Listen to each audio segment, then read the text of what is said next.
buku Atomic Habits by James Clear.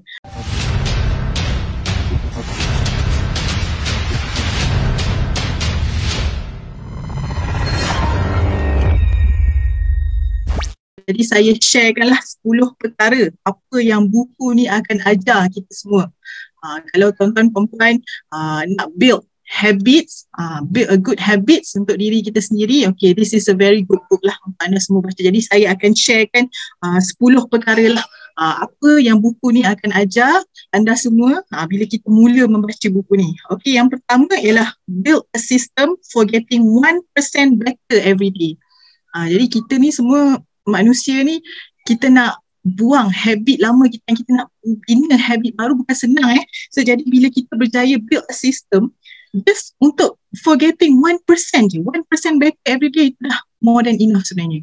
Hari-hari kita cuba perbaiki diri kita. Jadi this is one of the good things lah. Bila kita baca pasal buku ni, insyaAllah kita akan dapat bina satu sistem yang membuatkan kita membuatkan kita untuk bina habit 1% better every day. Okay, yang kedua, break your bad habits and stick to good ones.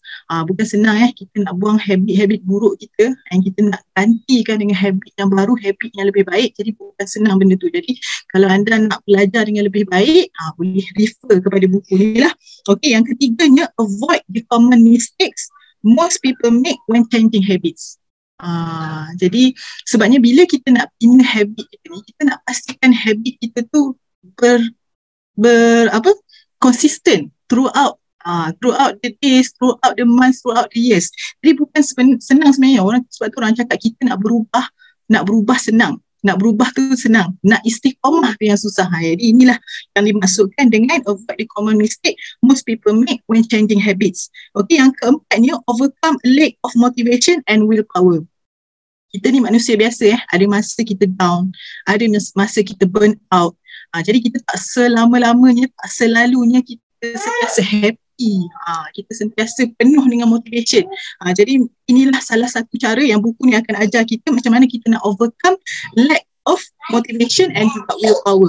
Okay, yang kelima, develop a stronger identity and belief in yourself. Jadi kadang-kadang kita ni akan tend untuk rasa kita down dengan diri kita. Kita tak yakin kita boleh ke? Contoh macam bagi anda semua, bagi dealer-dealer yang masih belum lagi capai master dealer ataupun founder master dealer. Jadi kita selalu doubt diri kita. Kita boleh ke nak capai income 4 figures, 5 figures macam dealer-dealer yang lain. Jadi kita selalu doubt diri kita. Tapi dengan baca buku ni, insyaAllah kita dapat develop strong identity and belief in yourself. Jadi yang keenamnya, make time for new habits even when life gets crazy. Sebab kadang-kadang kita sibuk dengan kerja hakiki. So jadi insyaAllah kita cuba untuk make time untuk develop new habits. New habits tu boleh jadi kita baca buku ataupun kita mengaji. Macam benda-benda simple. Okay. Yang ketujuhnya, design your environment to make success earlier. Okay. Yang ke-8, make tiny easy changes that deliver big results. Yang ke-9, get back on track when you get off course. Jadi kadang-kadang kita dah nampak dah, kita dah bina chart, kita dah bina dream chart kita sendiri, tapi kadang-kadang kita punya usaha tu kadang-kadang tersasar untuk achieve kita punya dream chart. Jadi insyaAllah dengan cuba membina habit yang baru, kita cubalah get back on track bila whenever kita lost track. Dan yang terakhirnya and most importantly, how to put these ideas into practice in real life.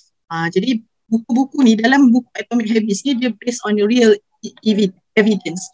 Real evidence macam mana kita nak overcome kita punya bad habits and then kita develop new habits. Jadi insyaAllah anda semua boleh cuba baca buku ni lah.